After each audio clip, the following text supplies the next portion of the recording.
make a start now. So thank you all for being here today. This is Women at the Edge, Access and Beyond. And we were hoping to have Auntie Faye Lynham here to do a welcome to country, but she's actually travelling in from Barma to where she can actually get access to the internet. So we're hoping that she will join us a little bit later on.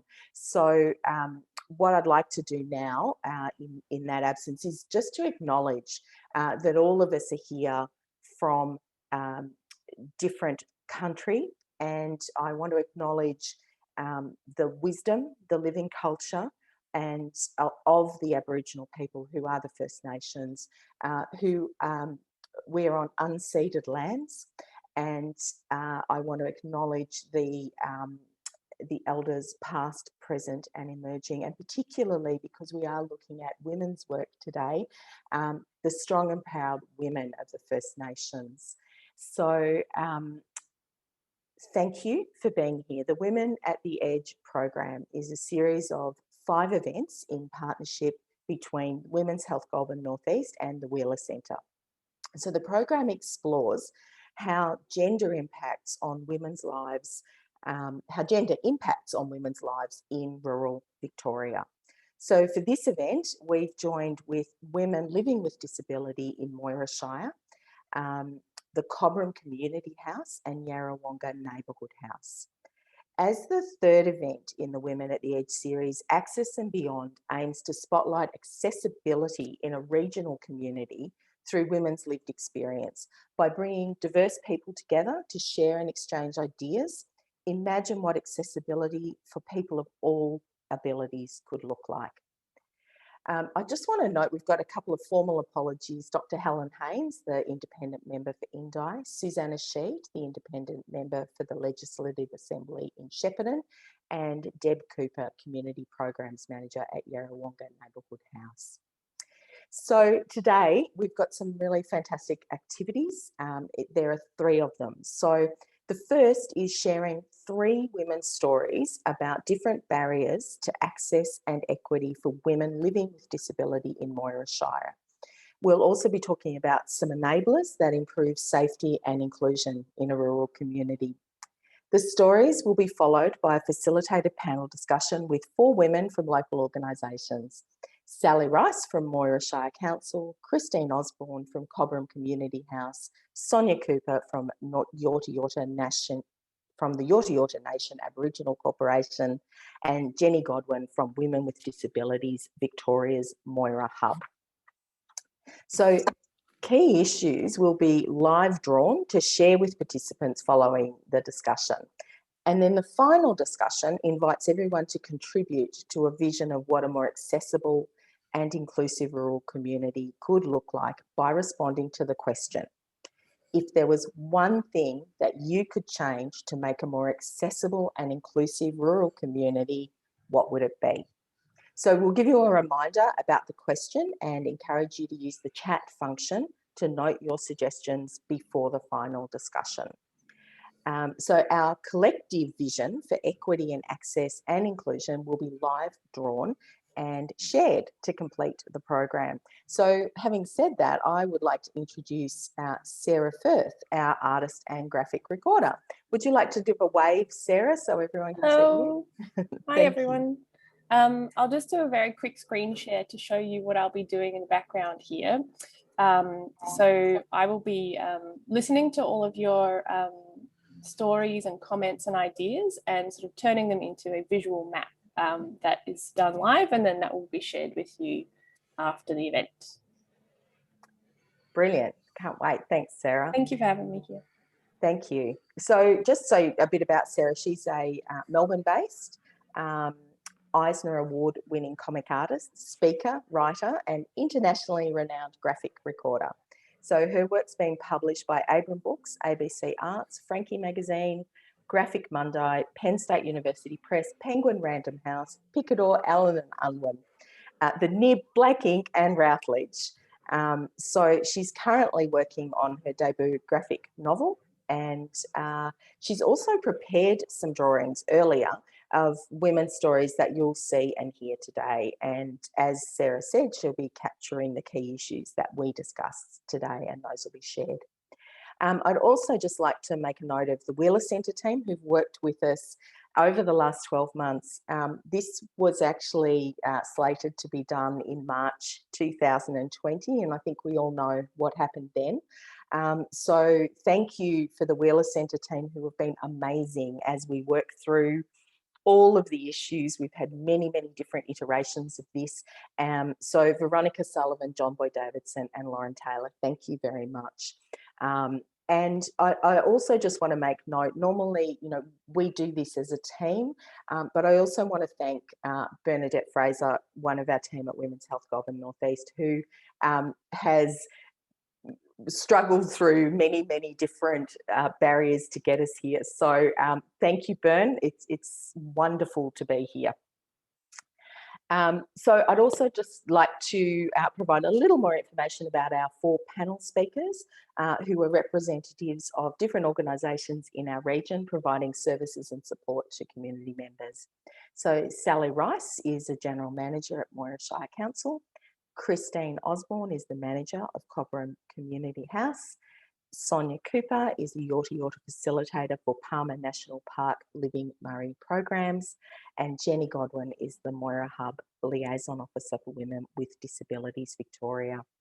And finally, last but certainly not least, I would like to introduce our MC and facilitator for the program, Carly Findlay OAM. So Carly's an award-winning writer, speaker and activist. As I said, she works part-time as Access and Inclusion Coordinator at the Melbourne Fringe. Her first book, a memoir called Say Hello, was released in Australia in January 2019. She's also editing Growing Up Disabled in Australia with Black Ink Books out in February. She works part-time as Melbourne Fringe's Access and Inclusion Coordinator. She writes on disability and appearance and diversity issues for news outlets including CNN, the ABC, The Age and the Sydney Morning Herald, as well as SBS. She was named one of Australia's most influential women in 2014 Australian Financial Review and Westpac 100 Women of Influence Awards. She's appeared on ABC TV's You Can't Ask That and Cyber Hate with Tara Moss, and has been a regular on various ABC radio programs. She's spoken at the Sydney Opera House, Melbourne Writers' Festival, the University of Western England and Melbourne University, just to name a few. She organised the History Making Access to Fashion, a Melbourne Fashion Week event featuring disabled models. She has a Master's of Communication and a Bachelor of E-commerce, and Carly identifies as a proud disabled woman. So with all of that, what I would like to do is finally introduce you to Carly, and Carly is going to host our event today. So thank you all for being here, and thank you, Carly. Thank you so much. Thank you, Amanda. And thank you to everyone who is watching and to the Wheeler Centre.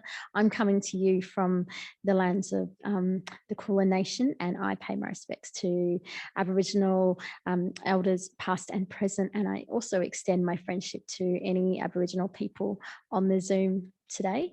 As a writer, I am very privileged as a writer to be a guest on Aboriginal land, and I always like to give a shout out to Aboriginal writers. In my acknowledgement of country, I absolutely suggest you go and look up the books of Gail Kennedy, who is a woman that lives in Sydney, an Aboriginal elder in Sydney, and she is in my latest book, actually, Growing Up Disabled in Australia. She's also written and illustrated a number of graphic novels, and her novel called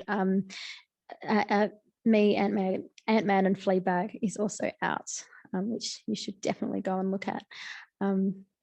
Yeah, so and as Amanda said, you know, we're on stolen land, and it's very important to acknowledge that.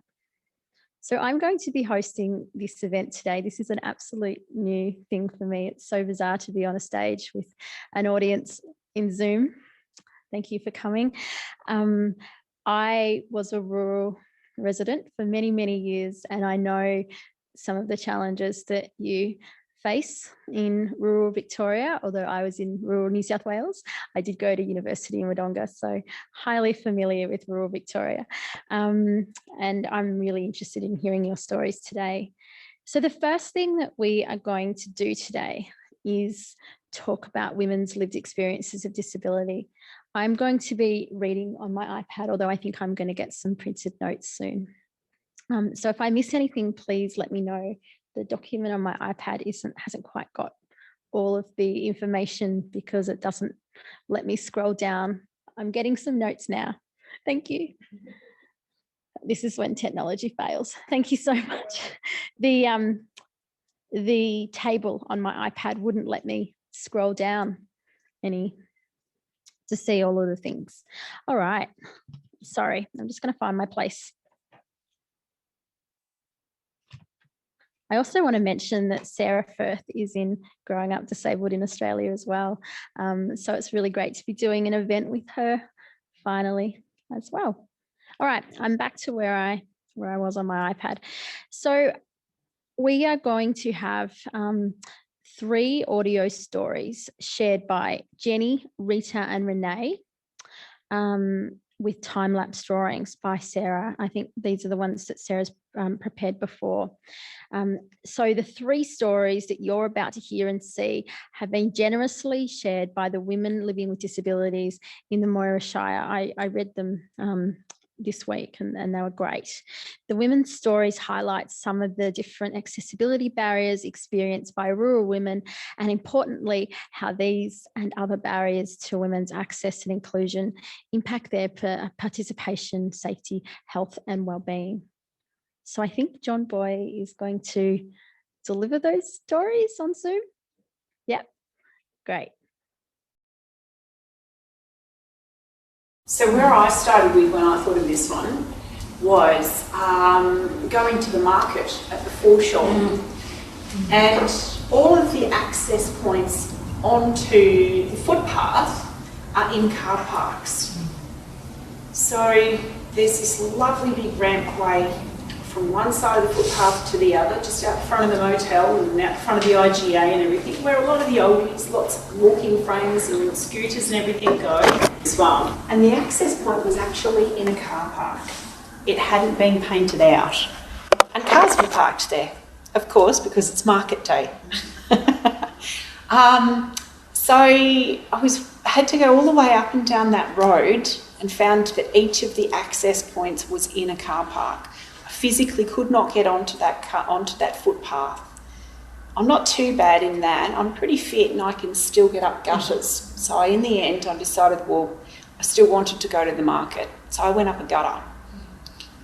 The next week, I spoke to Hayley from the council and she put it in as a request. And by the end of that week, there was a car park either side of the road painted out so that those access points are now available to everybody all the time. Good. But something so simple, the council had gone to a lot of trouble to put in big wide access paths, people can drive on them, you know, all the rest of it. But they were in car parks. So nobody was breaking the rules. And that was the thing. A man was watching me and he commented, you know, stupid drivers, they're inconsiderate. And I said to him, it's not the drivers. They've just parked their car. So something as simple as that, and it's such a simple fix. You know, now there's just big yellow or white, can't remember the colour, but they're painted out. Yeah. So, you know, that's probably the most simple way of excluding an awful lot of people from that market. Yeah, absolutely. Because all the people, you know, there was so many oldies at that market with scooters. Yeah. And they wouldn't be able to get on that footpath. Yeah, so they actually couldn't get there. So, and probably with walking frames as well. They'd have struggled to go up the gutters. Yeah. Yeah. So that's when we're talking about access for everyone. That's a really simple way of making it that half the people can't attend. Yeah. It's interesting that you said council had gone to a lot of trouble to make it all parking all safe and everything. Yes. White lines and everything. But they'd forgotten that it wasn't going to be accessible for people in wheelies or whatever. And but not everyone. It was probably going to be hard for a whole lot of people. Yeah. Yeah. And it just hadn't occurred to them. No, that once you put a car in front of it, that it's no longer an access point. Yeah. I think also we're pretty lucky here in Moira Shire. We have the deck, which is pretty consultative. But that's a fairly new thing. Moira Shire is actually quite a long way in front. And there are a lot of areas where that's still not the case, that there's general consultation with the people who are using the facilities.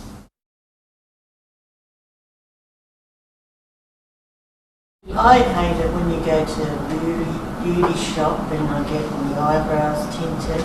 They ask me to look in the mirror to see how they are. A small magnifying mirror, it's not much. When they tell me to look in the mirror, I say, I can't see. And I feel uncomfortable by saying that. But they just think I'm no one. Think they're all the same. Anyway, well, if they know that I can't see, I like them to, like I'm a human like anyone else, and treat me like that, and just like with, say we got mirrors to help you to see if I want to make an appointment at that place. Because I got one on my mirror, and it didn't cost much at all. It was only what, I don't know, $40. Because it goes onto your mirror. I really believe that they understand and they don't want to. They don't care. Yeah. Because if you worked in go into a beauty place and you want to make an appointment and they say, oh, that's all right, we've got a magnifying mirror to help you see better. Something like that will make you feel good.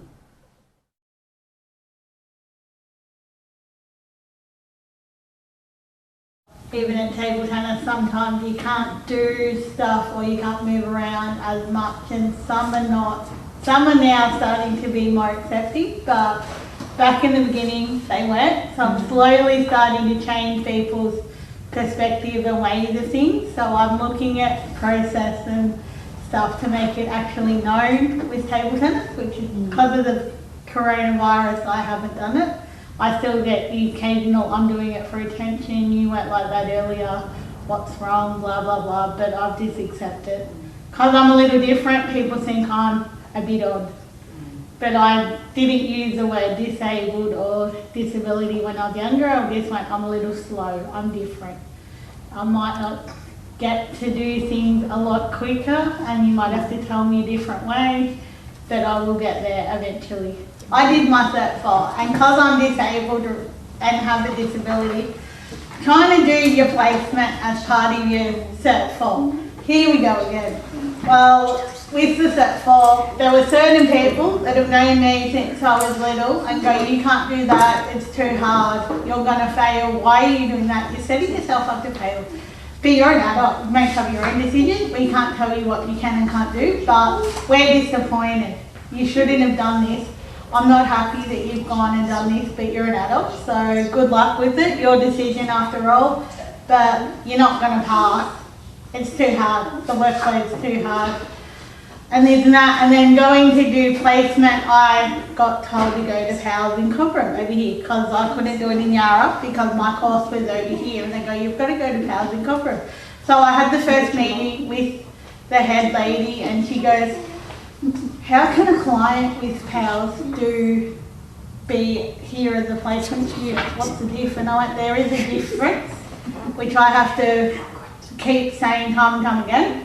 Even my cousin and I and a few people have had certain different conversations about you're disabled, but you should go to PALS, why don't you go to a day program, or why are you on your own, but you're disabled, you're meant to have care. And I go, look, it depends on your type of disability and the level of care or need that you are. I got told it went on colour. Each colour or fruit is a different level of need, whether it's simple or high need.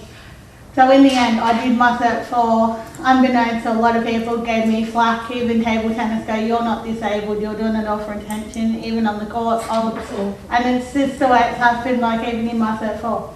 Time and time again, but I pushed through and I got there, and I'm so glad I did do it, because the people that I did my course with were more accommodating and actually took me under their wing and helped me get it through. Like, we did study sessions and we did all sorts to try and get through, but they were more accepting and accommodating. You're not disabled. I go, physically I am, but I'm doing this because I can see different areas and so I can put something back to help someone who might be worse off than me. If I'm somewhere and I see something, I will do it. I'm just saying, I've been segregated time and time again. Because I'm a little different, people see that they're different and they don't want to include me, but in the end they want to. It's all for show. And like table tennis, I don't know why I'm still there. I've had so many people come to me over the years and have left because of the way I get treated. Going, why are you still there? Why are you still playing? And I go, look, I shouldn't have to give up something I enjoy. I do it for social interaction. It gets me out in the house and it gives me some different people to associate with. So I said, I'm not giving in. I'll just keep persevering and see where it takes me. And then since Enabling Women, I found my voice and I've actually accepted that I am got problems, and that's still hard to acknowledge at times, but you just got to accept who you are and learn to adapt accordingly. That people can't accept differences or things that they can't be seen with me.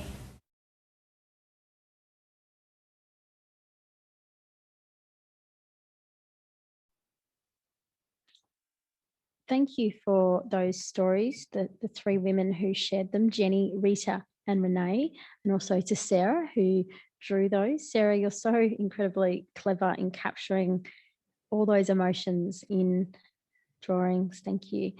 So I want to remind you that the final discussion question of today is, if there was one thing that you could change to make a more accessible and inclusive rural community, what would it be?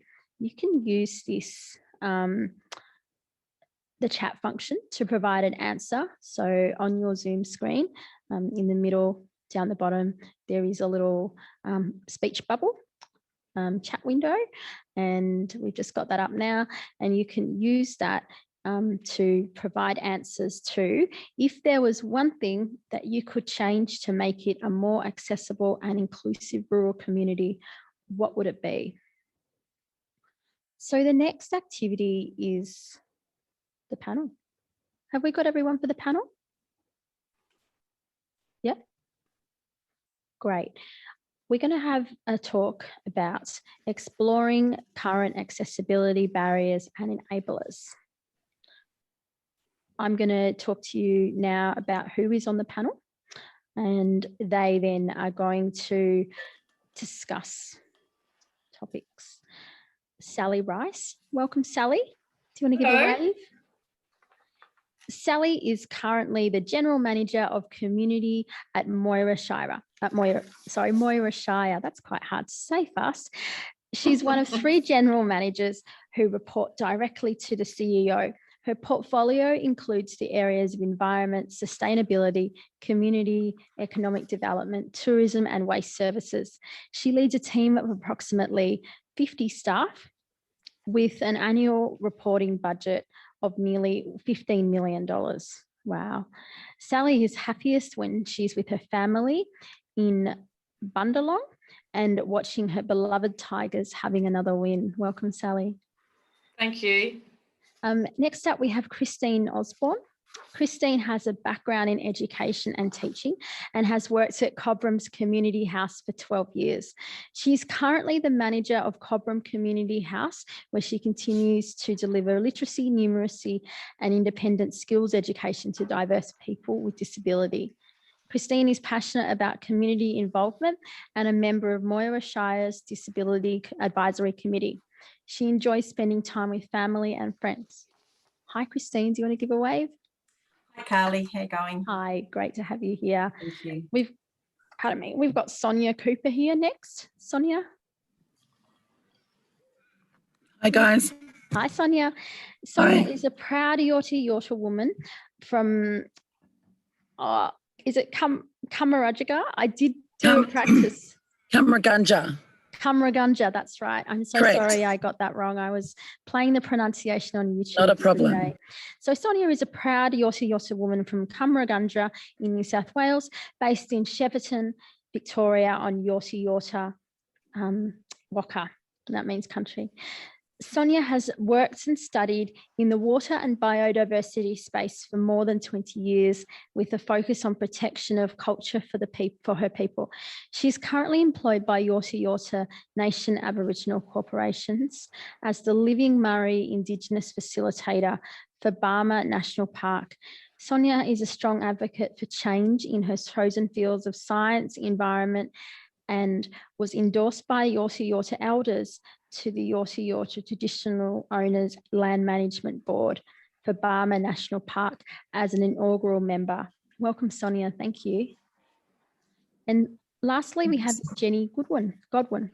Jenny is the Moira Hub Liaison Officer for Women with Disabilities Victoria. Based in Cobram Community House, the Moira Hub provides a safe and welcoming space for women living in the Goulburn Valley to come together to share experiences, gain information on their rights as women, in particular as women with disabilities. Jenny is passionate about access and equality for all and has been a committed member of Moira Shire's Disability Advisory Committee for 12 years. Through her advocacy and work in partnerships with community members and organisations, Jenny continues to build opportunities for women of all abilities to work together to lead change. Jenny lives in Yarrawonga and loves to spend time with her family, renovating her old Victorian house or fixing a broken bit of furniture. Hi, Jenny, do you want to give us a wave? Hi, Jenny. Thank you so much. Okay, I'm going to switch back to this one now because of technology. My trusty clipboard. Sorry for the switching.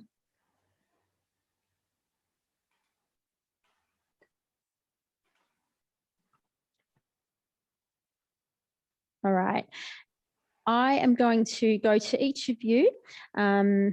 Sally, Christine, Sonia, and Jenny, and I'm going to ask you to answer the following question. Tell us about an accessibility issue that affects inclusion and participation in your community. So, Sally? Thanks very much. I was going to share what is a recent example in my working life of where this access and inclusion became relevant. Council was working with a community group, or is currently working with a community group, who wanted to build a pathway through sort of a natural, undeveloped landscape, and it involved building a bridge over a small water crossing, so for foot traffic and a walking path. So Council sort of committed to this group to assist them essentially through the planning, application and approval process, to give them some advice about getting all the approvals they need. So I went out there and met with a group of the community who was working on this project to talk about everything involved and who was needing, roles and responsibilities, who was doing what we were committed to. And they're a really nice group of people. They were very practical types, sort of farmers and tradespeople. And so in their mind, this was really easy. What we do is get some big machinery and we clear a path. We just sort of bulldoze through a path, and then we get a welder and some steel and knock out a bridge, and Bob's your uncle, project's done. And so it became really apparent during the first part of our conversation that they just didn't appreciate the complexity of building public infrastructure. While they might be able to do that around their farm dam, or, that might be what they do on their private properties, public infrastructure's a whole different kettle of fish. So what I did was try to explain to them how complex the project was, and that was from a number of different angles. The actual area they were looking to build this walking path has a number of different authorities interested in the land, and so there was the Catchment Management Authority and water authorities, as well as council, that all needed to be involved in the approval process. And the actual planning requirements were complex, and they involved native vegetation, heritage, and access, of course. So it became a really good opportunity for me to talk to them about the requirements of building public infrastructure, and that we need to think about everybody, and that's past, present, and future generations, as well as the environment. And that's what the planning process sort of endeavours to achieve, is minimising impact on the natural world and history, and also providing as much access and inclusion for everybody as possible. And so I sort of had to say, they were sort of a bit aloof about it all, and about, you know, the design requirements for the bridge to be fully accessible. And I said, oh, well, you tell it to the person who's in a wheelchair, or the parent with a kid in a pram, that, you know, the design's not important. And that sort of propped them all up a bit. And then they really started to think about what I was saying, and that it wasn't unnecessary governmental red tape. It was there for a reason, and for a good reason. So that was a really interesting conversation that they appreciated, because they absolutely got it. They want their project to be the best it can be for the entire community, and they don't want to damage the environment that they're building this project on. One of the reasons they want to do the project is, you know, it's partly inspired by looking after the environment, and by allowing people to interact closely with and appreciate the natural environment. So their intentions were great. It just was an example to me where I don't think access and inclusion is necessarily culturally ingrained in our thinking broadly. And so opportunities like this, or opportunities to talk about these issues, the more we talk about them and share stories, the better, because people, I think, generally want to do the right thing. They're just not necessarily as privileged as I am to be able to be exposed to these conversations, and the training and the education that I get through my role. And so therefore it becomes sort of part of my role is to share the experiences that I'm exposed to more broadly with the wider community. So the project's still continuing, but there's been no objection to the planning approval process that the community's been working through, now that they understand that the intentions of it are really good. And in fact, it's a demonstration that while we might still have a long way to go, we're certainly doing things better than they've been done in the past. Amazing. Thank you so much, Sally. And I think you're right in saying, and as we heard from the audio and graphic stories before, access really impacts everybody, and not just, you know, disabled people, but also parents with prams, older people with walkers. And so to give those concrete examples, it really shows people just why it matters. Christine, would you like to talk about an accessibility issue that affects inclusion and participation in your community right now? Yeah, thanks, Carly. I think from our point of view, we see the biggest issue as transport, people being able to access our programs and events and courses that we have at Community House.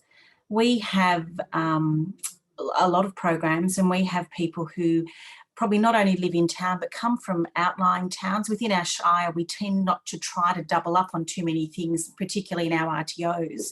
And so if people want to access those programs, they have to travel to other towns, and they find it very, very difficult to access public transport. If they don't drive, or if they don't live more than a few kilometres of where they need to be at our centre, or indeed Yarrawonga's or Numurkah's, they find it very difficult to get there, because public transport doesn't suit. It exists, but it certainly doesn't suit in the times that they need. There's quite obscure times. Taxis become expensive.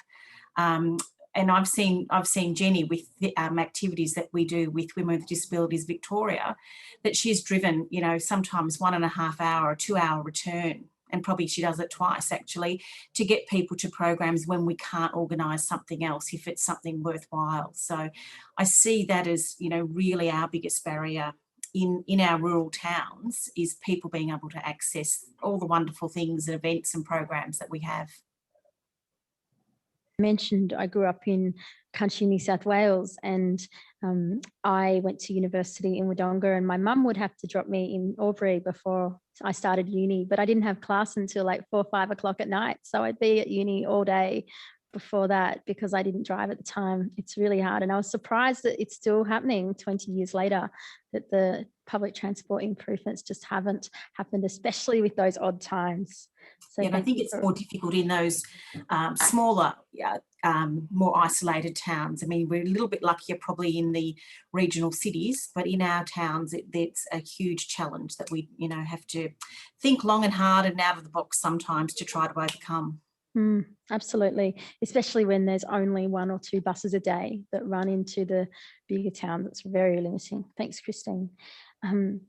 Sonia, would you like to talk about an accessibility issue that affects your community right now? Was that a question for me? Yes, Sonia. Do you want Oh, me to yes, repeat I it just again? froze for a moment. Yes. Oh, that's okay, we can hear you. Would you like me to repeat the question? No, I understand. Okay, great. I think access and inclusion really is an awareness and a protective approach that really says to people, hey, you're forgetting about me because you're only thinking about yourselves. And just as Christine said, travel is another issue for Indigenous people, not only just in remote areas, but actually in the urban setting is actually a massive issue. That also adds a lot of stress onto people who are suffering with chronic illness or need to get to multiple appointments. But the factors that contribute to whether we're going to use or not use a disability support services, for example, or just a support service in general, is really complex. And it's really complex for others to understand why it is that we think this way and why we're communicating this way, because there's a range of fears that occurs within our community about going to see a doctor. Racism occurs, stereotyping is quite rife still, and there's a lot of misinformation that goes from doctor to patient and so forth, or from the service to the patient. You know, we say shame sometimes, too shame to go to the doctor. Can't get a female doctor, so you know, don't worry about it. I won't check myself out. You don't want to go to a male doctor because there's some cultural issues around maybe exposing your body to a male. But also the attitudes that comes towards us just as a patient is not only just coming from service providers, but comes from the doctor directly, you know, and sometimes they can't understand or interpret what we're trying to say. And so they'll either get it wrong or make it an assessment without actually asking us anything any further. Well, I can give an example of that. I've gone into the doctor and said, hey, you know, I've got this particular issue. And he goes, oh, well, he goes, you know, just go home and hopefully you'll just get over it in a couple of days. So for me, I felt like that was racism because or being discriminative towards me because, you know, maybe of the way that I spoke to him or the way in which I came across. But what I'm saying is because of that reason, you just avoid those type of services, and then you feel very uncomfortable about engaging in another service because you kind of feel like you're going to get the same thing. I'm not saying that we're stereotyping as Indigenous patients towards service providers, but I'm saying it's so common. Yeah. Thank you, Sonia. That's a really great insight into something that I haven't experienced. So I appreciate you sharing that with us so we can all be better educated. Finally, Jenny, could you answer the question about an accessibility issue that affects inclusion and participation in your community? Yeah, I mean, to me, the biggest thing with access and inclusion is how we look at it. And a lot of the time when we look at access and inclusion, we look at it from a very narrow sort of lens. We don't actually look at all the different variables with disability and how different things affect different people. So, you know, I've just written down, you know, a lot of emphasis placed on access without actually looking at inclusion. And when we had a meeting for this forum today, we met, a few of us met at a local park. And this is a beautiful, I don't know, can you see it? Beautiful new table, but can you sort of see what the problem with it is? We couldn't actually sit at the table because of the spaces that has been left between the chairs. So I, with a wheelchair, couldn't actually sit to the table. Rita, with a walking frame, again, couldn't actually sit at the table. So with the three of us sitting there was actually only one of us who could actually sit to the table. The rest of us was sort of sitting a couple of feet back. So to me, that was sort of a classic where, you know, it's a great space and all the rest of it, but the people of the community can't really use it, you know, and that's across the road from an old people's home.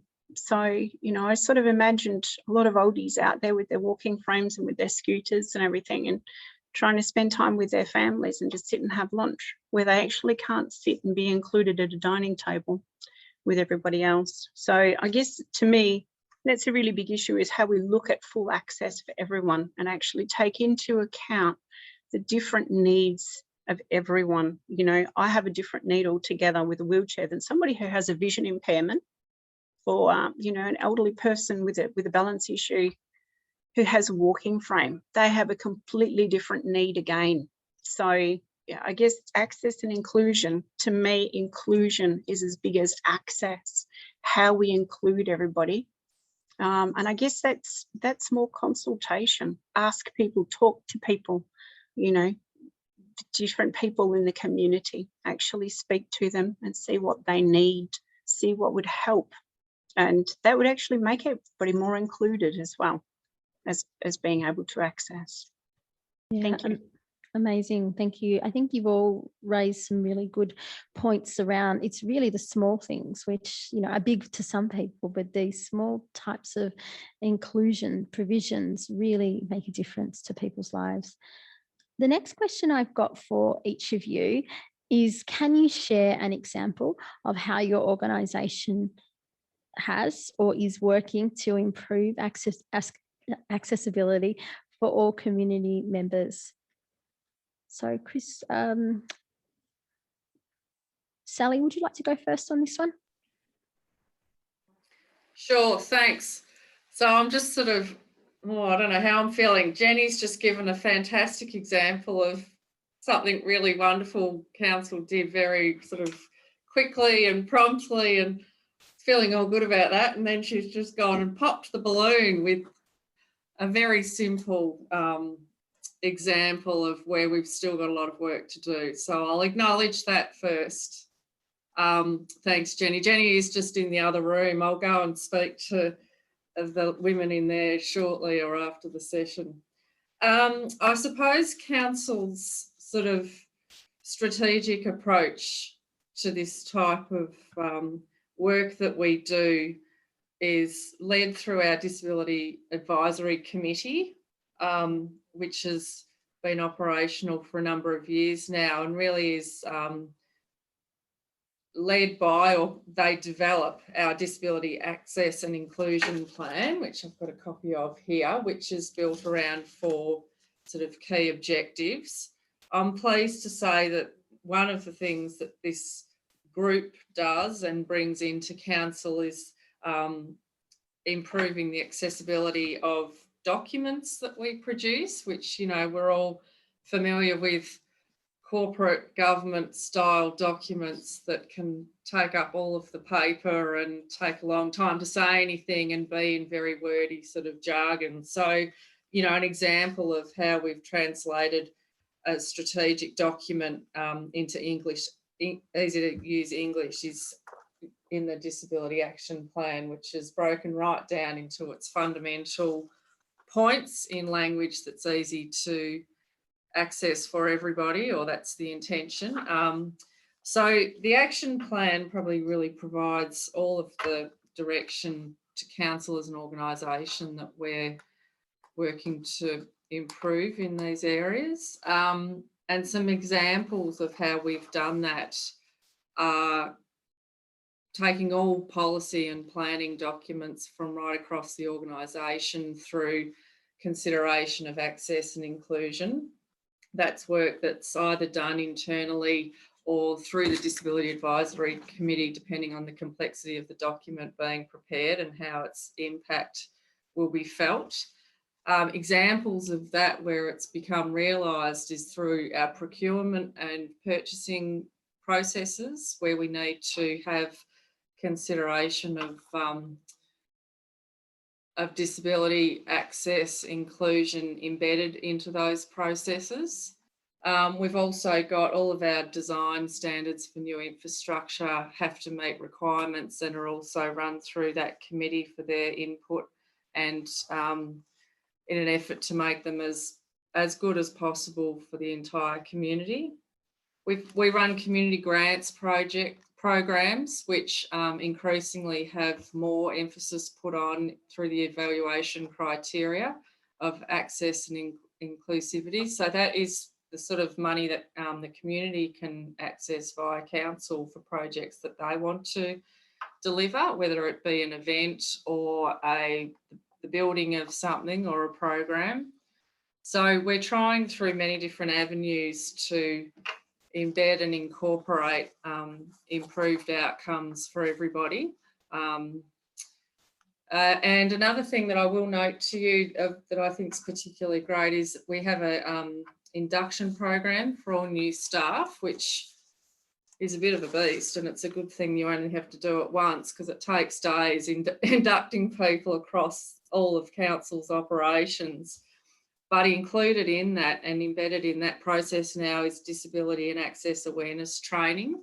So every new staff member is taken through this brief presentation that just sort of introduces people to the organisation and how it values being inclusive and where different, and it would be tailored to the individual staff member and what role they've been appointed to, how this will, how their new role will reference this material, and it provides an introduction to the staff here that work in that area so that people can know who to contact for some more tailored advice as they're settling into the organisation.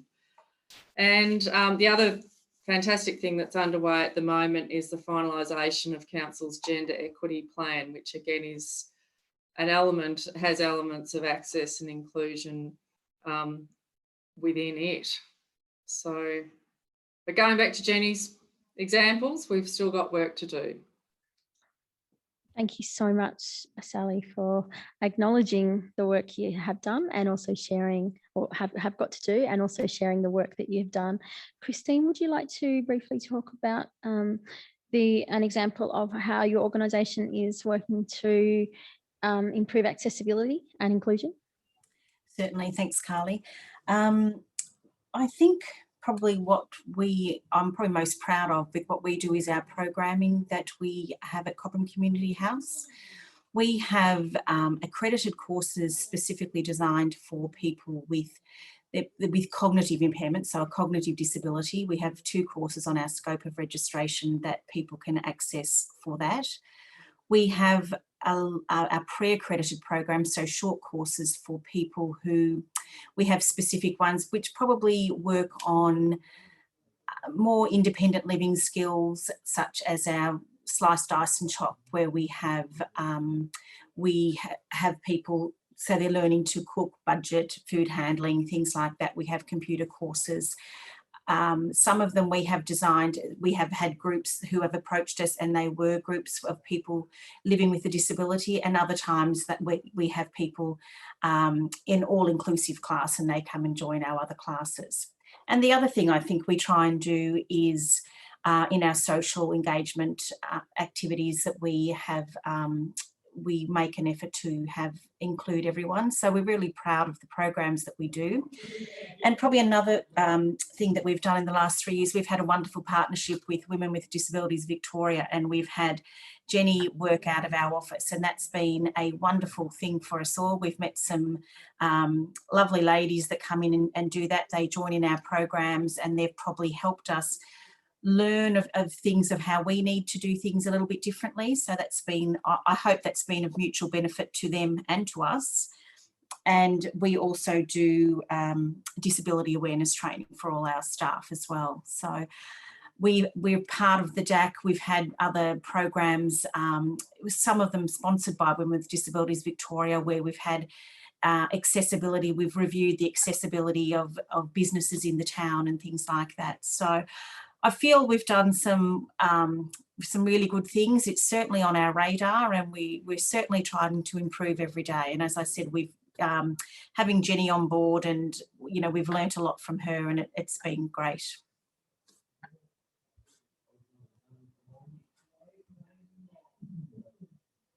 Stage here.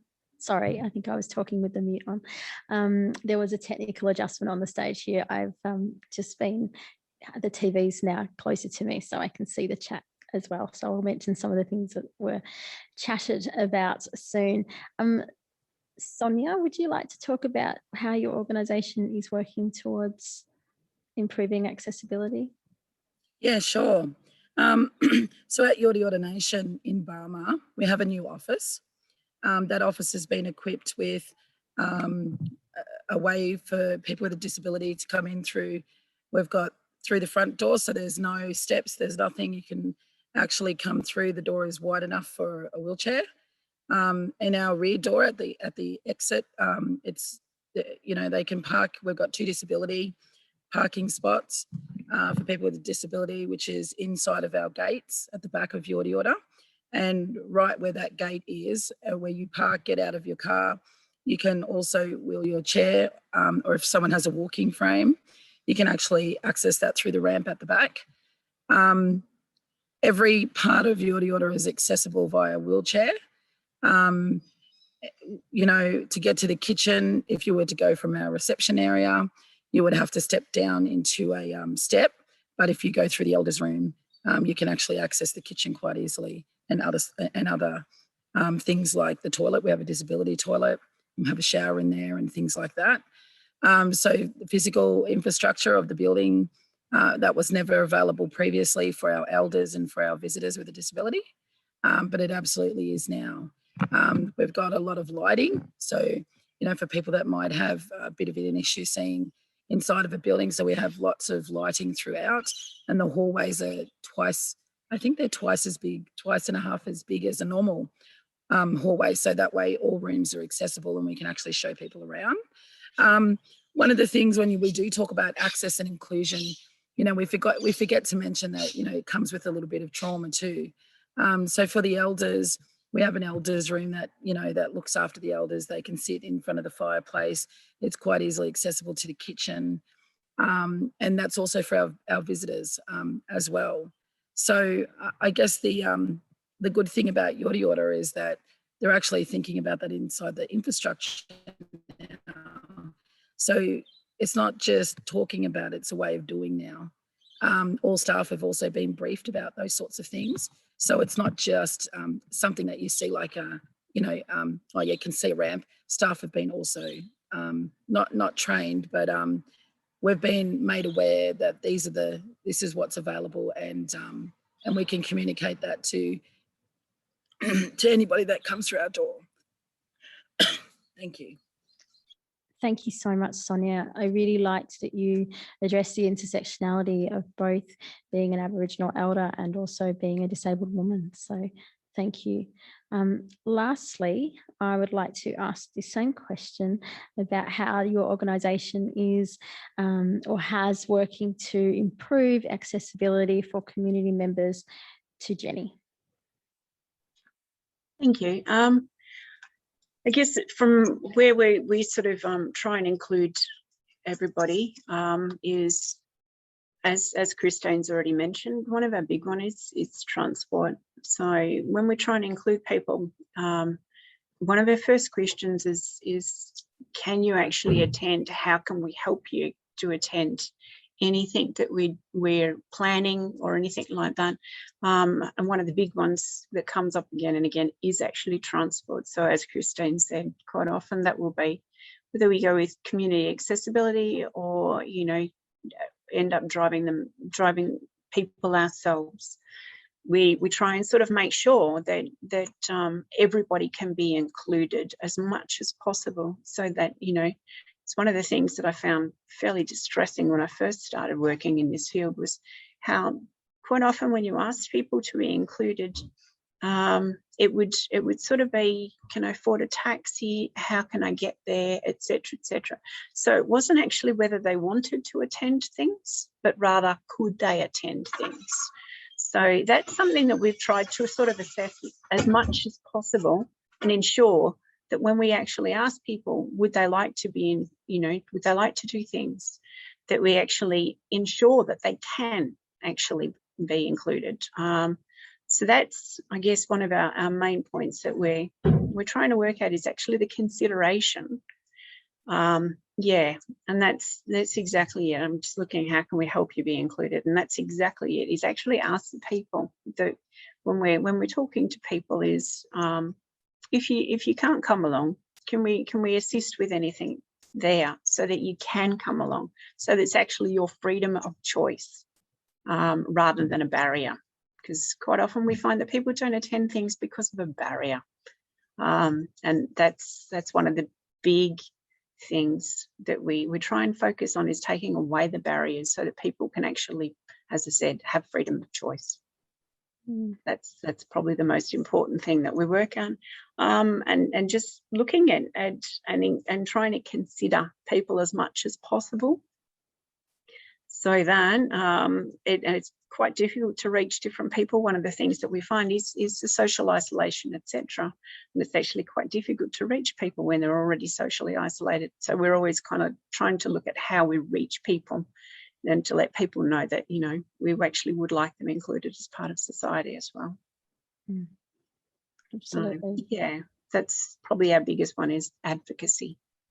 Yeah, and to advocate for people. Yeah, thank you, Jenny. That was really, really insightful. And I think it's so important that you mentioned before as well, the diversity and disability and access needs, and also the, you know, personalisation of what people want and giving them the freedom to choose what to do, not making an assumption if they can't do anything, remove those barriers. Thank you. The next thing that I want to do is introduce Sarah Firth's first drawing, Access for Equity, Barriers and Enablers in a Rural Community. And then I would love it if we could look at this and in the chat, reflect on what you are seeing and hearing, and to note ideas to improve access and inclusion by the chat.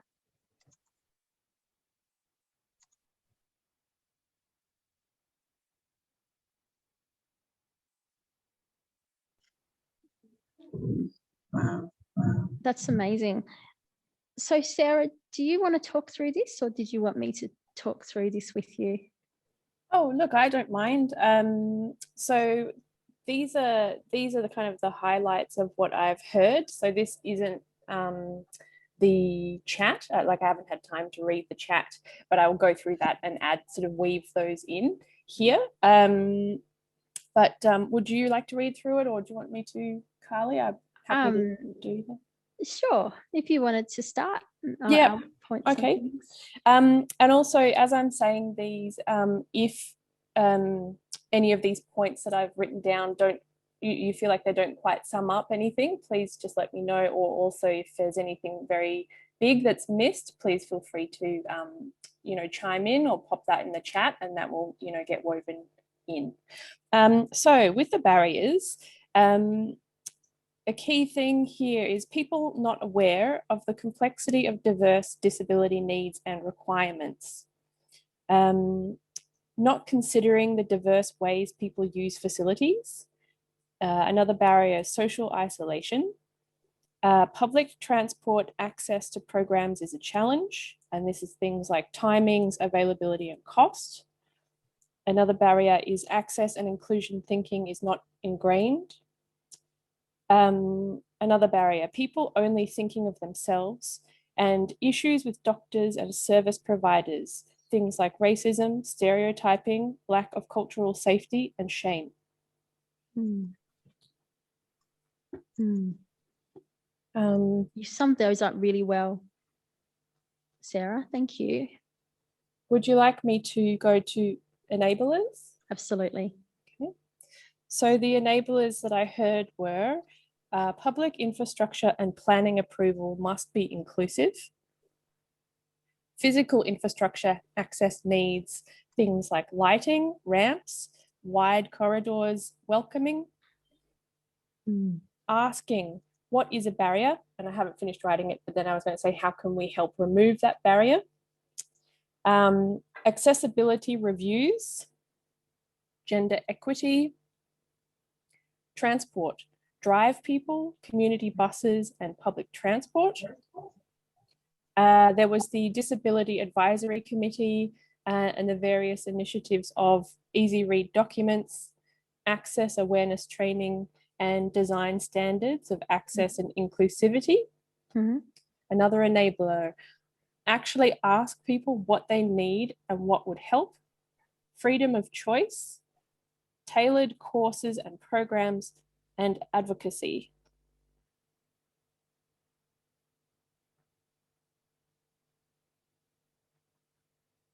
Thank you so much, Sarah.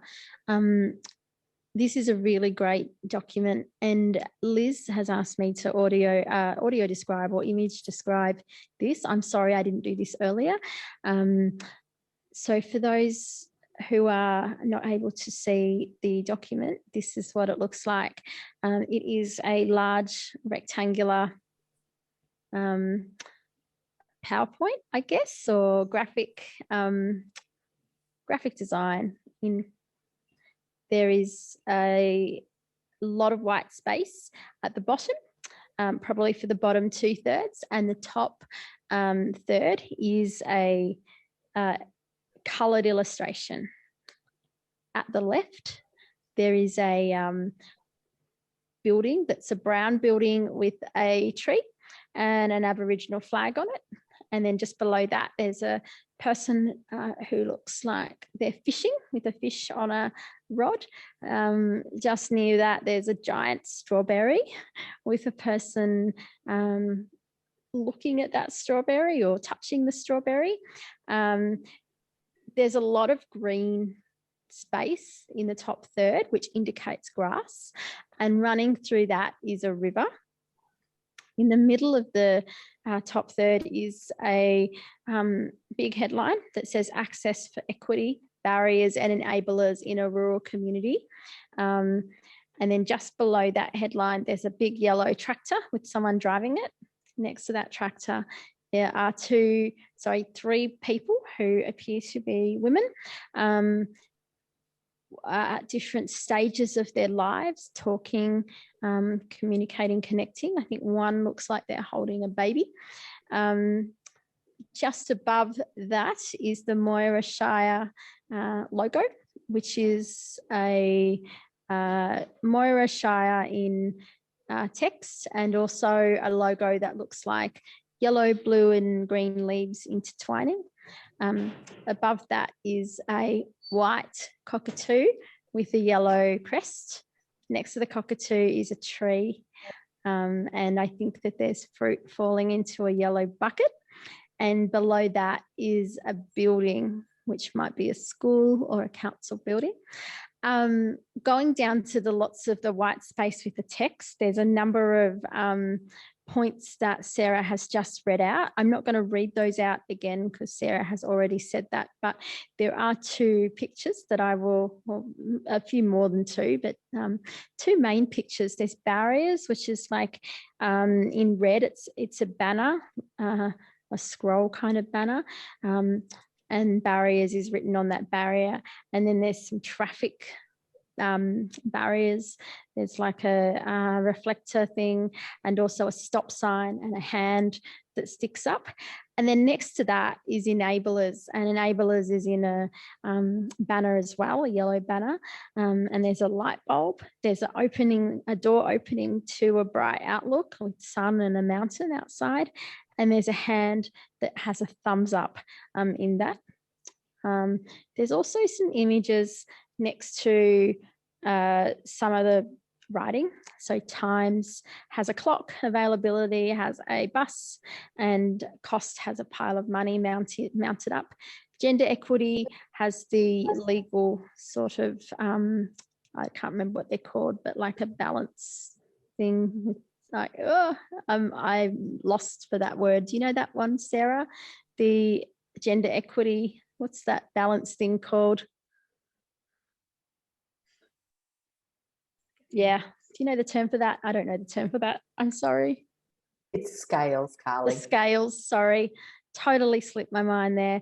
And then there's another illustration of the Disability Advisory Committee, which is 2 people discussing things. And at the bottom of this are a lot of logos. So Women's Health, Goulburn, Northeast, the Wheeler Centre, and then graphic recording drawn on Wurundjeri country by Sarah Firth, and then sarahthefirth.com. I hope that is an okay image audio description for everybody. I'll do another one when we come to that. Thank you so much.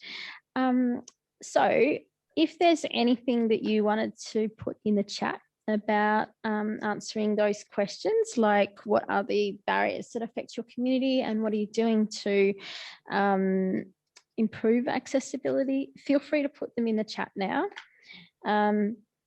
I am going to move on to the next one here, which is a Q&A discussion with panel members, Moira Hub women and participants. I'm going to do this by the chat as well. Does anyone want a break? I'm not sure if this was ever scheduled, but if anyone needs a break, it's just gone 12, I think. Am I allowed to insert a quick break in this for people? Amanda? Of course, Carly. Yes, you're running the show. Okay. So if anyone wants like a 2-3 minute break to get up and stretch your legs and go to the toilet, please come back and we'll have the next Q&A after that. I'll leave Sarah's great picture up for now. Shall we come back at, say, in about 4 or 5 minutes? Yep, that would be great. All right then. So I think we've got 12:18 to be precise. So let's come back then. The next one starts at 12:20. So good timing. Excellent. 12:20. Perfect. Thanks, Carly. Thank you. We're going to have a Q&A discussion now. We're going to have it with panel members. We're also going to have it with Moira Hub women and participants via the chat. If you want to maybe say something on video at the end instead of using the chat, then that could be an option as well. I'm going to ask a question. I'm going to see if it works on my iPad now. I was just saying to our tech person, Jose, that it's so weird juggling between analog and digital notes here.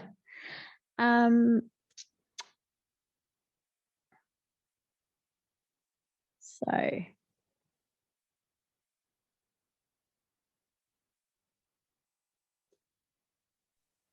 you're doing it beautifully, Carly. Am I doing it okay? It's a very weird space to be in doing this, so thank you.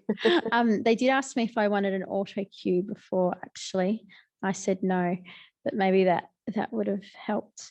Okay, so the final discussion that we're going to have with the panel and with you all on the Zoom is if there was, sorry, the lighting. It's me, not you, don't worry. If there was one thing that you could change to make a more accessible and inclusive rural community, what would it be? Now I'm going to go to each of the panel members and then afterwards the people in the rooms and the Zooms can have a chat. So I'm going to ask Sally, Christine, Sonia and Jenny to answer this question, and then I'll open it up to you all.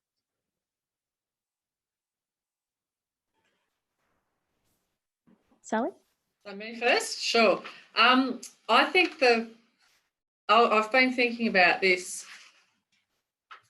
What I would love to see council do is have more staff on its in its employment of people of all abilities and disabilities, so that I think that incidental conversation, the incidental thought and consideration is sort of omnipresent, whereas at the moment, while we don't discriminate in our employment processes, we don't have many people on our staff that you would describe as, or that they would describe themselves as disabled. So in any way, so I think that and that might help address the sort of examples that Jenny raised, which while we have policies and procedures that say things and we're trying very hard to do the right thing, it's just not high enough in the consciousness all of the time of enough people to really deliver as well as we'd like to in what we do consider to be important but need to improve on in some ways, and then do exceptionally well, you know, continue to do more and more, better and better. Definitely agree there. I think that when you spend time with disabled people or all diverse people, your eyes are open to the barriers that are faced. And I know when I go out now, and it has been for some time, you know, I constantly look at whether a venue has an accessible entrance, or whether there's a hearing loop, or whether there, you know, whether there's image descriptions on social media, for example. So you just become more aware by that incidental interaction. It's so important. Thank you, Jenny. Christine? Sorry, Carly, I had to step out to take a phone call and I didn't hear what the first question was. I heard Sally's response, but... If there was one thing that you could do to change to make a more accessible and inclusive rural community, what would it be? Okay, I guess my response would be centred around transport. You know, the big dream probably would be a community transport solution, maybe a bus. We're partnering with the hospital and doing something. We're in the process of doing a community bus, but that funding has been for the aged and the frail and people who have been socially isolated from that point of view. So it would be great to see something similar for people who require social engagement or education around for other people as well. So that's ideally what I'd love to see. I mean, we have people who are having to travel 60 or 70 kilometres to come to some of our programs and they cannot get there unassisted.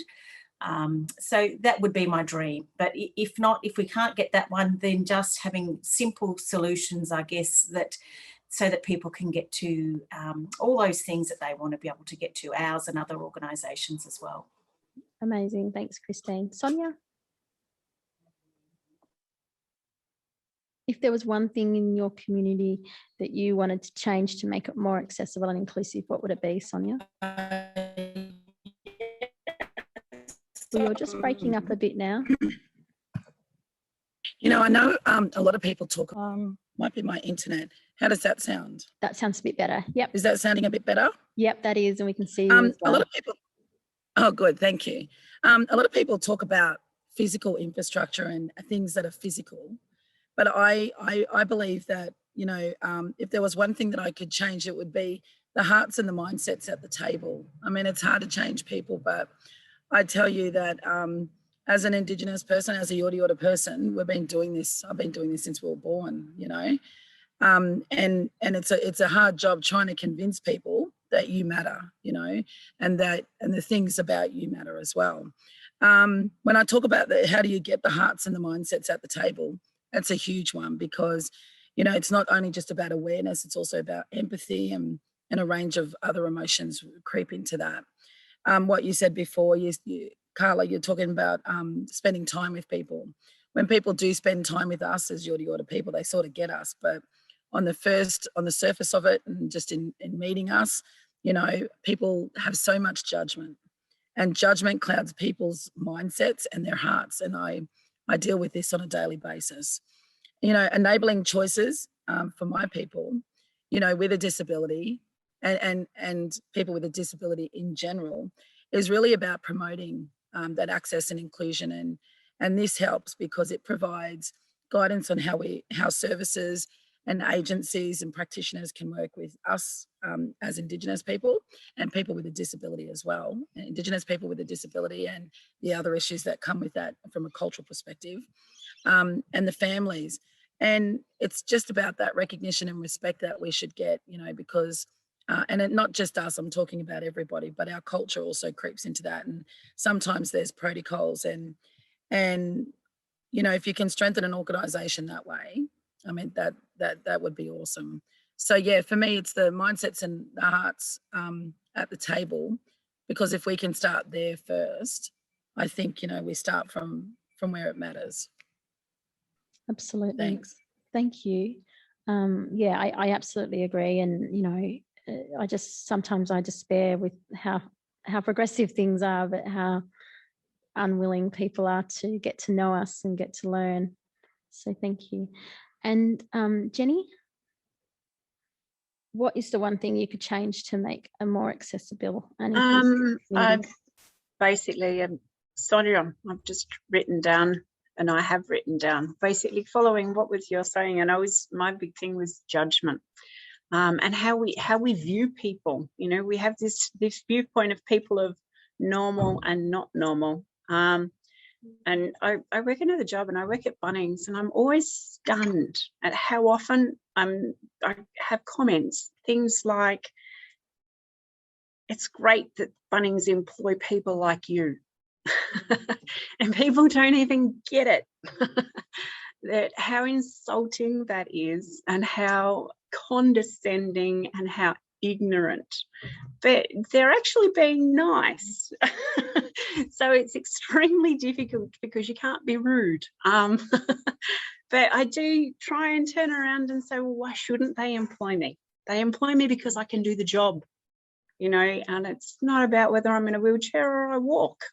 Completely irrelevant. I sit at a computer. I really don't need to be walking to do that. So I guess community attitude, and it's across the board, you know, from the people who come into Bunnings to the people who make the decisions. Just, I guess, looking at people as just people, not so much of what box we need to put them in, etc., but actually including everyone as everyone. And then we'll have an inclusive society, and their access, that's slowly changing with policy. You know, we've got a lot of policy now which is driving things like everything from the width of the doorway to a ramp, you know. So we're looking at the policy, and that's constantly evolving and changing, which is fantastic. But I don't know yet how we can actually change mindset, and I don't know how we change that judgment that when someone looks at me at Bunnings, they think it's great that I'm there and in a wheelchair, when to me it's completely irrelevant. So yeah, that's probably my big one, is I haven't figured that one out yet, but I'll be happy when I do. Thank you. Thank you. That was really, really insightful. Thank you, everyone. I'm going to go through the chat and say some of the ideas that you've had in the chat. And I also invite you, I'm just checking the time now, we have a little bit of time to have more of a discussion. So maybe if you would like to, after I've gone through this, pop your video on and your audio, and we can have a really brief discussion. So Amanda has said women with long hair. So I'm thinking that is like, oh, it's good to see a woman with long hair working at Bunnings. Was that your point? That was my point. Yes, Jenny. Look, she's got long hair and she's employed. That's amazing. Excellent. Women can do everything. Yeah. I used to work at Kmart in Albury, and I used to get, oh, it's so good to see someone like you out and about. I'm surprised that you're not in the stockroom or in admin or something.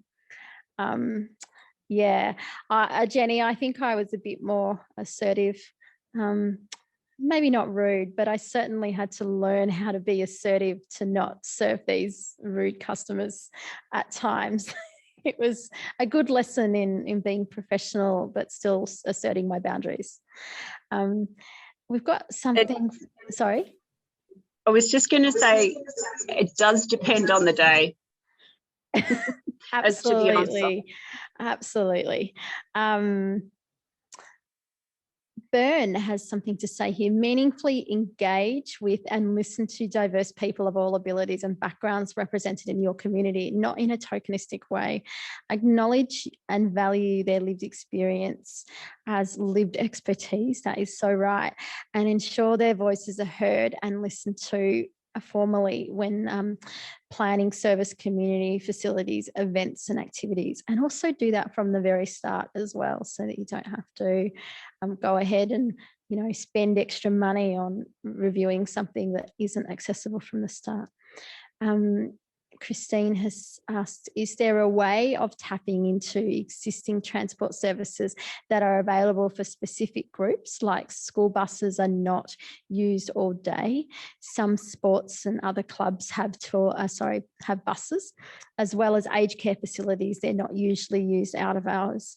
Some with disability access agreements would needed to be reached, and there are likely to be things organisations would see as a barrier, like insurance, coordination, cleaning, etc., but should not be insurmountable. So, using buses that aren't being used at the time to help accommodate the transport needs of communities, like Christine said, I think that's a really great idea.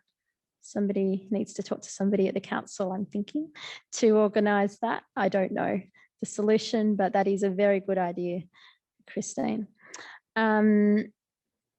Georgia Mills said, "Oh, Amanda, I was thinking that something similar. I wonder what would happen if you responded with, what do you mean, someone who could do the job?" Yeah, that's right.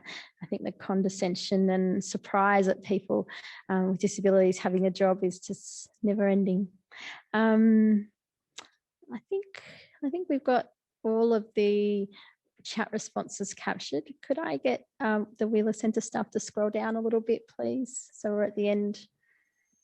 Carly, can yes. I just, I've been scrolling back up and looking at some of the comments that people have made. And this particular one is really interesting, and it ties in with what Sally was talking about before. Now, the name on this is Holland G. So I'm sorry, I don't know what your name is, but they've said, I would like to see more employers take on people with disabilities. People should be viewed for their abilities, not disabilities. Target are leading the way in this, and they're beginning to see that despite physical or social struggle, they can see things differently from others. Their work performance and commitment are above and beyond other staff. So, and I was just thinking about what Sally was saying earlier around, we have policies in place, but how can we be really proactive about inviting people into the space? And it's a little bit of, I see it as a little bit of a chicken and egg, because we need to have what Sonia was talking about, is that empathy. We need our hearts to be open. We need space and time to think and talk and listen to people. And then we need to make sure that the space is welcoming. So it's a really hard one when you've got limited budget, limited time, 40 million things to do, 100 different regulations to follow. I'd be really interested to hear what people have to say around that. Sally, or I know George is there, or anybody else, in the space. If you don't mind, Carly, I'd love to hear a bit more absolutely. about that. Are we opening up the questions so that the audience could speak yet, or...? Yeah, soon. Yeah, I've just got to go to Renee from Moira Hub after we answer this question, the question that Amanda just put, and then we'll open up questions, Liz. Thanks. Okay. So does anyone have any comments on, how do we make things more welcoming? And feel free to put your video on and answer this if you want. Jenny? Oh, Carly, sorry, Sally. It's Sally here. Yeah, I just saw Amanda's question. She addressed it to me, but I think it was broader than that, about a affirmative and active policy. I love the idea of progressing that and coming together as organisations that in the region employ a lot of people, and to give that some thought as to how we could sort of collectively work on what you point out is an issue for not just Moira Shire Council but other organisations around the place. So I'd be happy to sort of follow that up following this meeting and get the recruitment team involved in that and to give that some thought. You've got a number of comments in the chat. Did you want to talk to those? Sorry, who are you addressing? Me? Liz, right. Yeah, hi. I hope I don't sound too fierce here, but I've been around for a long time. I'm a proud woman with disability. And I think the attitudinal and emotional change that needs to occur is when there is high visibility of people with disability and Indigenous people managing policy, being employed. The rhetoric now around we have to keep consulting, it's done.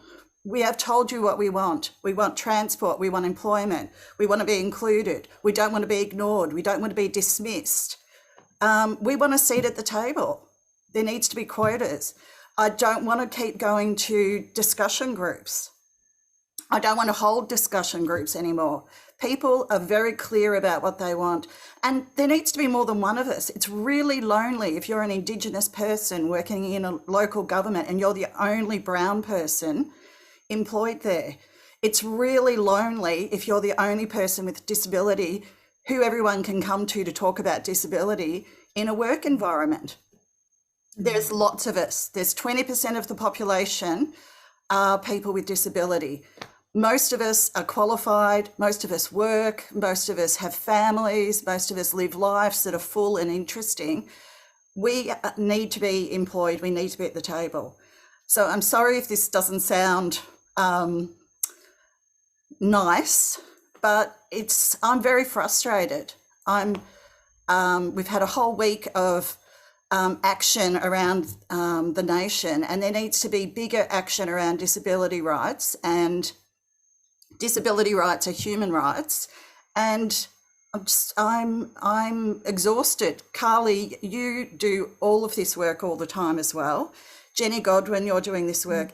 It is exhausting to constantly try to encourage change, try to be nice, try to get people to see us in our fullness and not in a deficit mode. Absolutely. I'm pretty good at it. Like I have a great life and I work and all of that sort of stuff, but I'm constantly, surprised at how many people are overlooked and dismissed, the diminishment. And Sonia, what you were saying before really resonated with me. Thank you so much, Liz, for that fiery anger. We need that as well as we need polite people. Thank you. Not that you're not polite, but I am polite, but we need angry. We need anger. Thank you. Georgia has asked if they can have a spot. I do have to go to Renee from Moira Hub as well. So haven't forgotten you, Renee. So Georgia? Is it Georgia or George? Sorry. Yes. Hi. Hi, it's really lovely to meet you. Look, this is a really, really big topic and not one that anyone's got right yet, and certainly not one that we're going to get right in 20 minutes. But some initial thoughts are that, first of all, we talk in this homogenous way about people with disabilities, which is, I think, really unhelpful, because when we do that, we don't consider the individuals in those particular situations, and therefore we don't consider those particular skills and abilities that all of those respective individuals have, and their particular support needs, which are quite different from each other. And coming back to seeing the person as the person, and with all of the adaptive technologies now, in respect of many disabilities, there are absolutely ways around them, either through job modifications or technology or whatever it happens to be. And, you know, I was really proud. Well, I shouldn't even say that I was really proud. I was really impressed with the performance I saw a while back in one of our visitor information. I was just blown away. This person was talking on the phone to somebody, and the information that they were giving to the customer was just phenomenal, so knowledgeable, everything. And I thought, isn't it interesting, because this person's in a wheelchair, and had the person walked in, I'm not sure they would have had the same response as they had from the person on the other end of the phone, because I couldn't see them. So there's absolutely no, from my perspective anyway, there's a lot of barriers, but there's a lot of opportunity too. And I think we need to start thinking about that. And I think you're right, Liz. I think we don't need to continue the talk. We need to actually maybe actively target, particularly where we've got jobs where we know that it actually won't matter if somebody's ambulant or visually impaired or has a hearing impairment. You know, we should actually potentially actively target people who've got the right other skills and abilities, and say, if you've got those other skills and abilities to do the job, this and you've got this sort of impairment, we can get around that. You know, maybe I think there's ways, but in 20 minutes, we're not going to solve the problems of the world. I just wanted, and I say problems of the world, and I mean problems of the world, because a lot of this is about what society values and doesn't value. And that's what really makes a lot of this really hard, because if we consider always about profit and material wealth and so on, then anything that doesn't contribute effectively to that is not valued. And so we've got to it's a really big reorientation that we need to undergo. And I think things like COVID might have actually helped some people start that journey to what really matters. Yeah. But I did want to just mention a few things. Transport is something that is very close to my heart. It's very obvious to me that one of the biggest barriers to inclusion for anybody who does not have transport, with disability or not, whether that's because of income or age or disability or whatever it is profoundly disadvantaged in participating in our Shire-wide life because of the lack of public transport. And that said, Council have reoriented funds into the Innovative Services, a Better Services program to look for opportunities from groups working with people who are aged or who have an impairment that causes a disability, to allow us to meet some of those gaps. And we've had 2 rounds now, and we've had 2 applications, and they were from big providers, not from the grassroots areas that we were hoping to tap into. So one of the things I'm wondering is whether that program actually reached those people. But I guess the positive is that there are opportunities. The other thing I wanted to mention, and I just want to throw to Jenny, because one of the other comments in the chat is around businesses and what we should do with businesses to make businesses more aware of the dollars that are being spent by people with disabilities and how people should be more, businesses can be more welcoming. And we have actually done quite a bit of work through the Access at a Glance project that Jenny led. Do you want to talk about that, Jenny? We are quite sorry. We are quite short. There is programs of time. like, as it's just said, Access at a Glance, which is promoting businesses which are accessible to all. And there's different stickers which are actually in those businesses, so it's quite visual as well as accessible, you know. And so it's actually being quite quite driven, I guess, to get businesses to come on board and to basically put themselves up for audit, whether they are accessible to the community or not. And that I think is a good project, because if there's some incentive for businesses to actually, and some recognition for businesses when they're actually doing things to try and be more inclusive and more accessible to all of society, then I think it should be recognised. So I think it's a great program that, you know, that we are starting to actually go out to the businesses and say, can we have a look at your business and see how you could improve? and to say well done for the things that you are already doing well. So I think that's been something which has been missing, and you know, and from my point of view, it's always been a big thing that we ask businesses to be more accessible for the community, but we ask them to bear that cost. And that to me has never sat, because most businesses rent a building. So why is a business that's already paying rent to another person who's making money off them, why should they then incur the cost to make their business more accessible for somebody else? So that's another thing. Society needs to look at those things, that, you know, we need to share all of those things. We can't just turn around and say to individual things, well, you need to do this and you need to do this. That is a we great actually point, need to Sally. make it, one, that there are incentives to do that, two, that there's recognition, and three, that there is actually some share of cost.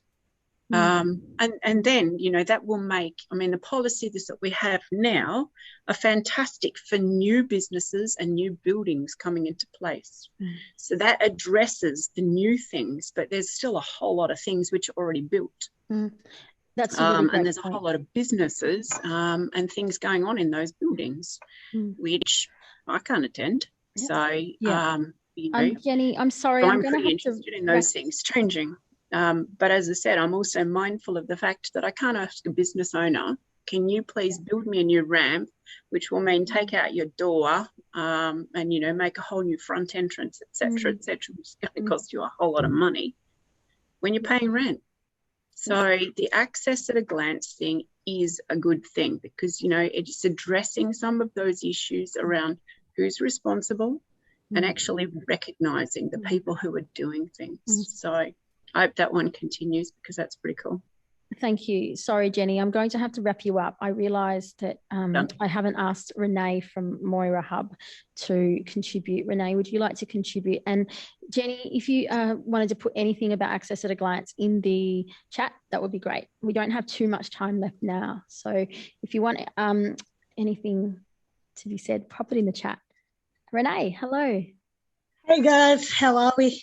Good. Just basically everything has been said, what we've all been saying about with the hub, the access, the issues, and the people's perspective, trying to change it and get word out about that you can do something or not. So just trying to keep moving forward and doing what needs to be done and not let anything stop you. So trying to just not be afraid to go out and achieve goals, whether you're disabled or not.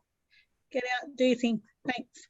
Amazing. Thank you so much, Renee. I wanted to point out just before we wrap up that Sonia said something really interesting in the chat before around how, are we just able to scroll up in the chat so I can capture that really great thing that Sonia said? Yep, as Indigenous people, we train to deal with and then move on, and then we have to start again, and that's a massive problem. They take this knowledge and then we have to learn it and teach it again. I think that is such a great point. I know, as Liz said, with the actions that we've had this week with the Women's March, for example, the Women's Marches were put together in a really short space of time, and they were saying, but we don't know about access. We didn't have any time to do it, except we've already done the work. We've continued to do this work time and time again, and they're not looking at that. They're looking at us needing to be, training them like they're new over and over again. And Sonia makes such a great point. We need to stop that. We need to say, we've already done the work. Go and find it for yourselves. I think that the next thing that I have to do, unless anyone wants to have for a minute, a final word on the video. I know we didn't have much time with that.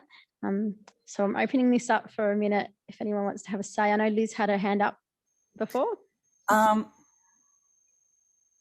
Liz? You're on.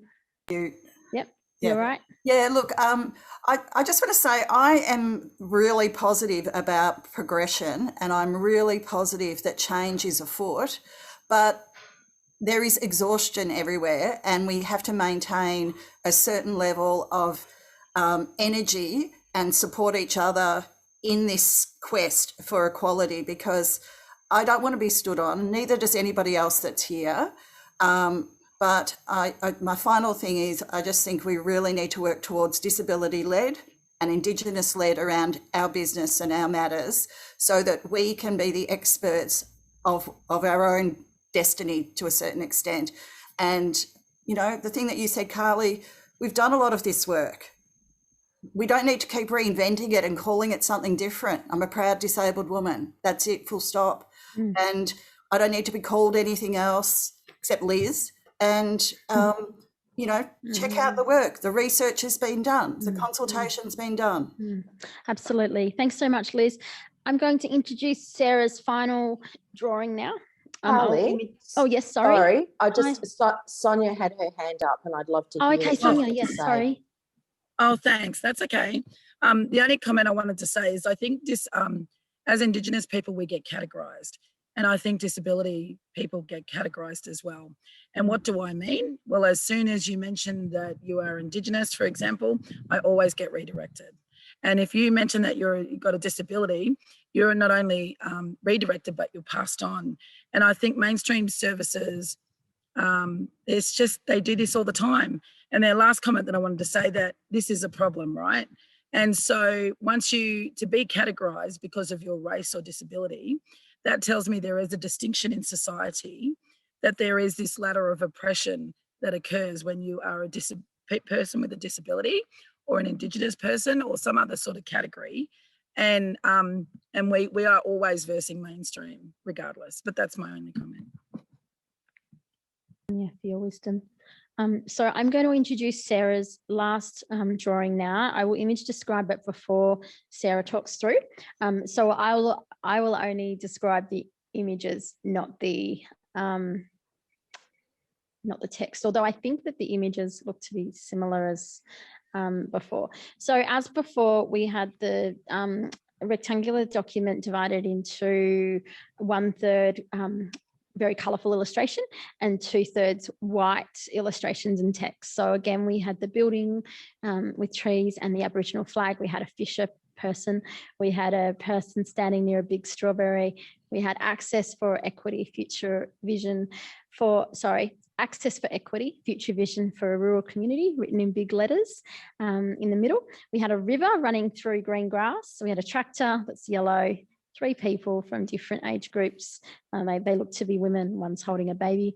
The Moira Shire logo, which is text and some colourful leaves, so blue, green and yellow.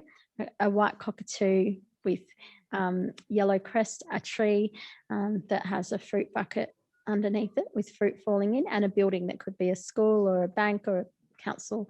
And at the bottom there are heaps of pictures and also text. So there's hearts talking about council considering disability from the start. There's a person that's touching their heart. There's a big banner in the middle that says, what's one thing you would change? There's some stuff about transport with a bus. There's people facing each other with recognition and respect. There is a big statement saying people over profit with 3 hands up. There's also a person who is a wheelchair user and they're seeing people as people.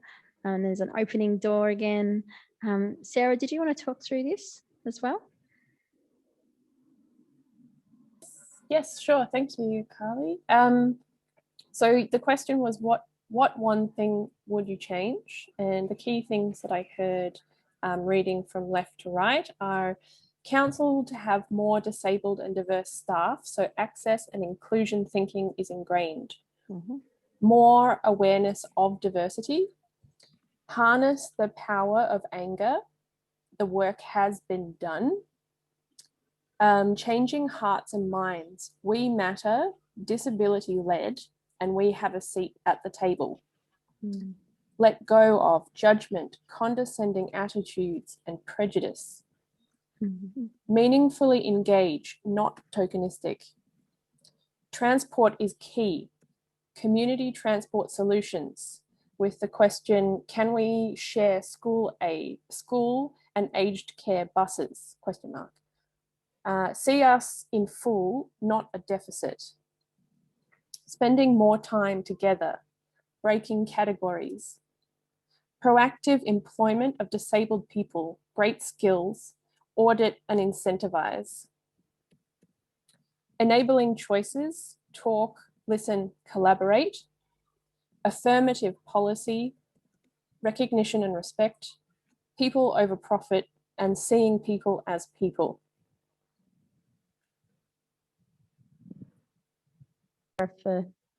Thank you so much, Sarah, for summing that up. Is my microphone on? Yep, great. I really appreciate it. You've captured, I think, everything we've discussed today, including the harnessing our anger to achieve things. I'm going to hand over now to Amanda for the last 5 minutes. I think that was the last thing on my agenda. I really have loved hosting this today. Thank you. Sorry for my technical and non-technical glitches here. It's been a great discussion. Amanda? Thank you, Carly. I think a round of applause for Carly. Thank you so much. It's doing this is very weird in this sort of space. I feel like, you know, I'm in a room with a video, you know, with a tiny laptop in front of me, seeing all of you and talking. It's weird enough. So thank you very much. Look, I think I'm really excited to take Sarah's pictures and drawings and her observations and to really dig a bit deeper into those. And I feel, I guess I need to sort of talk about it, you know, my feeling around this is, you know, Liz, I am so there with you.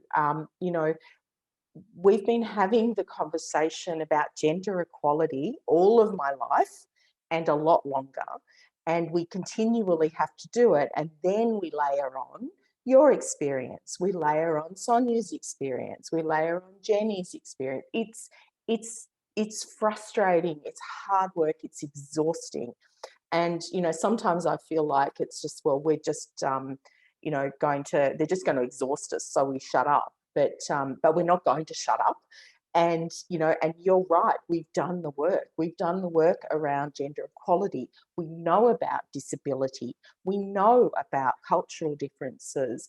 We are hearing more and more our Aboriginal brothers and sisters. This is all stuff we know now. So really, I think what it's up to us to do is to do it, is to act on it. And when we get it wrong, because we all get it wrong, no matter who we are, for our allies and friends to remind us and tell us, and then we go, oh, thank you, I didn't think of that, I will do that in future now. So to be gracious, as Sally was earlier, we had something that came up and she went, oh, thank you for telling me. Right, I remember that and I will work on that.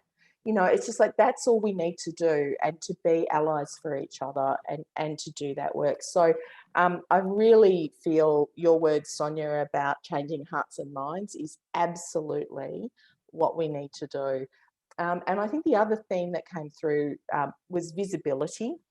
And I think it's a really iterative process is what I'm hearing, is that you know, the more that we understand, the more that our hearts and minds change, we're more open, we're more empathetic. We understand that just because someone doesn't look or sound like us, it doesn't mean that they're any less or we're any more. It just means that we're different. And when we've got that, it then allows us to open up the spaces, but we've got to get more people in the spaces, you know, to open the hearts and minds. You know, so I think that we're, as allies, you know, we can do that together and keep reminding each other of these things that we can do. And yeah, we've got all the information that we need, and there's a bunch of really smart people right here. And if we keep doing it, then everyone else can keep doing it, and we can lead by example. And I think that's just, it's wonderful stuff. Thank you. We'll be packaging this all up for all of you to be able to go over and look at again. We'll be looking at the comments that we didn't get to have a conversation about. and then we will keep going. And these events with the Wheeler Centre are about ideas and about bringing those things to the surface. So we knew we weren't going to, as we said, solve the problems of the world, but what we've done is shown that we're not alone in this, and we are together, and we've got allies here to work together on this. And we've got some really practical things that we can look at going forward, and also talk to other councils and other infrastructure organisations. So to finish up, look, I want to thank the Wheeler Centre. They've done an amazing job pulling this together. Thank you so much. I want to thank Jenny Godwin and all the women from the Moira Hub. So we really, really appreciate you sharing your stories and assisting with the planning of this event. It's, it was a lot of time and energy, and it's much appreciated. Of course, I want to thank Carly for beautifully managing this. Thank you so much, Carly. It's just lovely to have you there holding all of this together. So really appreciate that. I want to thank Sarah Firth. Amazing. Yay. Cannot wait to see this again. Your beautiful work.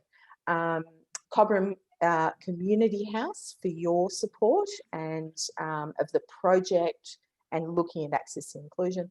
Moira Shire Council, thank you. Thank you, Sally, for being here. Georgia and others, Jess is there as well. Look, to be here and be the spot and talk about this is fabulous. And we all really appreciate that. And we can see this can lead the way for other councils as well. So much appreciated. Our speakers, Sally Rice, Christine Osborne, Sonia Cooper and Jenny Godwin, much appreciated. Yarrawonga Neighbourhood House, and I mentioned earlier the staff at Women's Health Goulburn North East, and in particular Bernadette, thank you for getting us here, Bern. And all of our participants today, as we said, there's a lot in the chat, and we'll be going through that and pulling those fantastic pieces of information out, and we'll be packaging this up for use in the future as well. And I think that is probably everything that I need to say. And other than thank you, it's amazing to have you here. We really appreciate your time and energy. Thank you very much. Bye.